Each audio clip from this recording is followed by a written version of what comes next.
Hello friends, welcome back to our channel tasty recipes. నేను మీ హైమా. ఈరోజు recipe వచ్చేసి పిల్లల కోసం ఒక మంచి స్నాక్ రెసిపీ చేయబోతున్నానండి. చాలా బాగుంటుంది టేస్ట్ అయితే. రోజు నూడిల్స్ చేసి పెట్టకుండా నూడిల్స్ తోటి ఇలా కొత్త రకంగా స్నాక్స్ చేసి పెట్టండి. చాలా ఇష్టంగా తింటారు, పిల్లలకి బాగా నచ్చుతుంది. రోజు ఒకేలా నూడిల్స్ చేసి పెట్టే కంటే ఇలా చేయండి, చాలా నచ్చుతుంది. ఇప్పుడు తయారీ విధానం ఎలాగో చూసేద్దాం. ముందుగా స్టవ్ ఆన్ చేసి కడాయి పెట్టుకున్నాను. కడాయి పెట్టుకొని నూడిల్స్ చేస్తున్నానండి. ముందు నూడిల్స్ కోసం 1 టేబుల్ స్పూన్ ఆయిల్ వేసుకోవాలి. ఆయిల్ వేసిన తర్వాత ఆయిల్ హీట్ అయిన తర్వాత కొంచెం జీలకర్ర, కొంచెం ఆవాలు వేసి 1 లేదా 2 పచ్చిమిర్చిని ఇలా చిన్న ముక్కల్లాగా కట్ చేసి వేసుకోవాలి. ఇవి కొంచెం వేగించుకోవాలి. పచ్చిమిర్చి వేగిన తర్వాత ఇందులో నీళ్లు పోసుకోవాలి. మనం తీసుకున్న మ్యాగీ ప్యాకెట్స్ని బట్టి వాటర్ వేసుకోవాలి. ఇక్కడ నేను 2 కప్పుల నీళ్లు వేస్తున్నాను. 2 కప్పులు నీళ్లు వేసి కొంచెం ఉప్పు వేసుకోవాలి. మరి చప్పగా లేకుండా కొంచెం ఉప్పు వేసి నీళ్ళని బాగా మరిగించుకోవాలి. నేను మెజరింగ్ కప్స్తో 2 కప్పులు నీళ్లు వేసుకున్నాను. అలాగే కొంచెం ఉప్పు కూడా వేసి నీళ్లు బాగా మరగడం స్టార్ట్ అయిన తర్వాత మ్యాగీ ప్యాకెట్స్ని వేసుకోవాలి. ఇక్కడ నేను వచ్చేసి 5 రూపీస్ ప్యాకెట్స్ 4 వేసుకున్నానండి, అంటే 20 రూపీస్ వేసుకున్నాను. ఇందులోనే మ్యాగీ పౌడర్ కూడా, మసాలా కూడా వేసేయాలి. మసాలా కూడా మొత్తం అన్ని 4 ప్యాకెట్స్ వేసేసి కలిపేసుకోవాలి. మనకి ఎన్ని అయితే వస్తాయో అన్ని ప్యాకెట్స్వి వేసుకోవాలి. ఇలా మొత్తం అంతా కలిపేసి మూత పెట్టేసి ఉడికించుకోవాలి. మంటని మీడియం ఫ్లేమ్లో పెట్టి మూత పెట్టి మధ్య మధ్యలో కలుపుకుంటూ నీళ్లు మొత్తం ఎగిరిపోయేంత వరకు ఉడికించుకోవాలి. పూర్తిగా గట్టిపడేంత వరకు ఇలా ఉడికించుకోవాలి. ఇలా గట్టిపడిన తర్వాత ఇప్పుడు మరింత టేస్ట్ రావడం కోసం మ్యాగీలో నేను రెడ్ చిల్లీ సాస్ వేస్తున్నానండి. ఇది పూర్తిగా ఆప్షనల్, కానీ వేసుకుంటే మాత్రం టేస్ట్ చాలా బాగుంటుందండి. కొంచెం పుల్ల పుల్లగా, కొంచెం స్పైసీగా చాలా బాగుంటుంది taste. 1 teaspoon red chilli sauce వేసాను. రెడ్ చిల్లీ సాస్ వేసి మొత్తం అంతా కలిపేసి మంటని ఆపేసి మనం దీన్ని కొంచెం చల్లారనివ్వాలి. దీన్ని పక్కన పెట్టేద్దాం. పక్కన పెట్టేసిన తర్వాత ఒక బౌల్ తీసుకున్నాను. 2 మీడియం సైజ్ పొటాటోలను ముందుగానే ఉడికించి పెట్టుకున్నాను. ఉడికించిన పొటాటోలను ఇలా మ్యాష్ చేసుకోవాలి. చేతోటే మొత్తం అంతా మెదిపేసుకోవాలి. ఇలా పేస్ట్ లాగా చేసుకున్న తర్వాత ఒక 1/2 టీ స్పూన్ పసుపు వేసుకున్నాను. అలాగే కొంచెం కరివేపాకు తుంచి వేసుకుంటున్నాను. మీ దగ్గర కొత్తిమీర ఉంటే కొత్తిమీర వేసుకోండి. అలాగే నేను మెజరింగ్ కప్స్లో అరకప్పు తీసుకున్నానండి. అరకప్పులో సగం బియ్యపిండి వేస్తున్నాను. అలాగే సగం మైదాపిండి వేస్తున్నాను. సగం కప్పు బియ్యపిండి, సగం కప్పు మైదాపిండి వేసాను.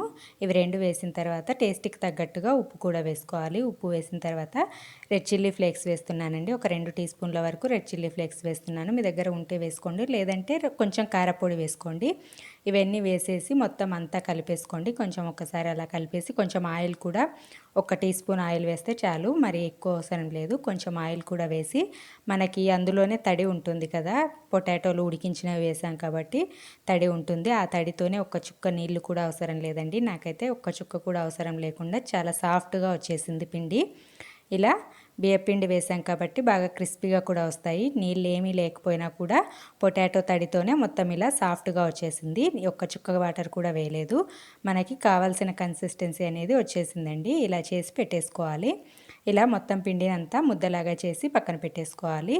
ఇప్పుడు చపాతీ పీట పైన మనం చపాతీలాగా రోల్ చేసుకోవాలి. మనం పిండి అనేది పూరీ పిండి కంటే కొంచెం ఎక్కువ, చపాతీ పిండి కంటే తక్కువ తీసుకోవాలి. మరీ మందంగా లేకుండా, మరీ పల్చగా లేకుండా ఉండేట్టుగా. చిన్న సైజు కాబట్టి పూరీ పిండి కంటే కొంచెం ఎక్కువ తీసుకుంటే సరిపోతాయి.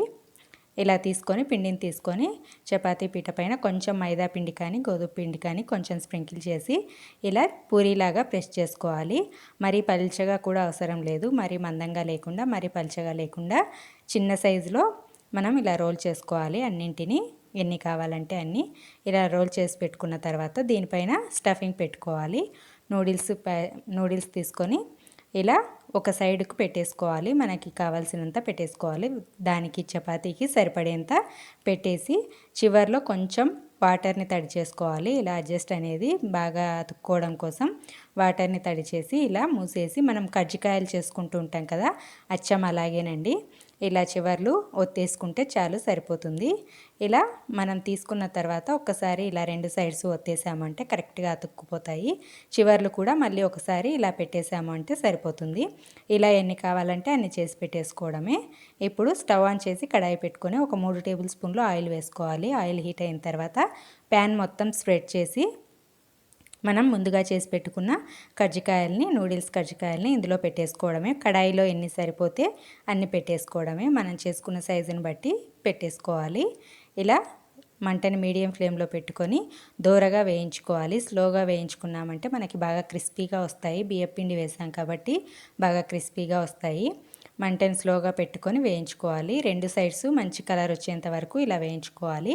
అడుగున కూడా కొంచెం వేయించుకోవడం కోసం ఇలా కొంచెం సైడ్స్కి పట్టుకున్నామంటే అడుగున కూడా బాగా క్రిస్పీగా వస్తాయి. ఇంతేనండి. ఇలాగ రెండు సైడ్స్ కూడా మంచి కలర్ వచ్చేంత వరకు వేయించేసుకొని తీసేసుకోవడమే.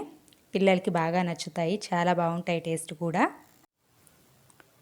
ఇలా రెండు సైడ్స్ మంచి కలర్ వచ్చిన తర్వాత తీసి పక్కన పెట్టేసుకోవాలి. నేను ఇంకా ఆయిల్ వేయలేదండి, మిగిలిన ఆయిల్లోనే మిగిలినవి కూడా వేస్తున్నాను. ఆయిల్ కూడా చాలా తక్కువ పడుతుంది, మన బియ్యం పిండి వేసాం కాబట్టి.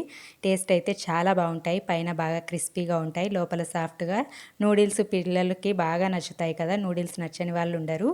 ఇలా చేసి పెట్టారంటే ఇంకా ఇష్టంగా తింటారు పిల్లలు. బాగా నచ్చుతాయండి, తప్పకుండా ట్రై చేయండి. ట్రై చేస్తే ఎలా ఉన్నాయనేది కామెంట్ చేసి చెప్పండి. అలాగే వీడియో మీకు నచ్చితే లైక్ చేసి షేర్ చేయండి. ఛానల్ని సబ్స్క్రైబ్ చేసి పక్కనే ఉన్న బెల్ ఐకాన్ని క్లిక్ చేయండి. Thanks for watching.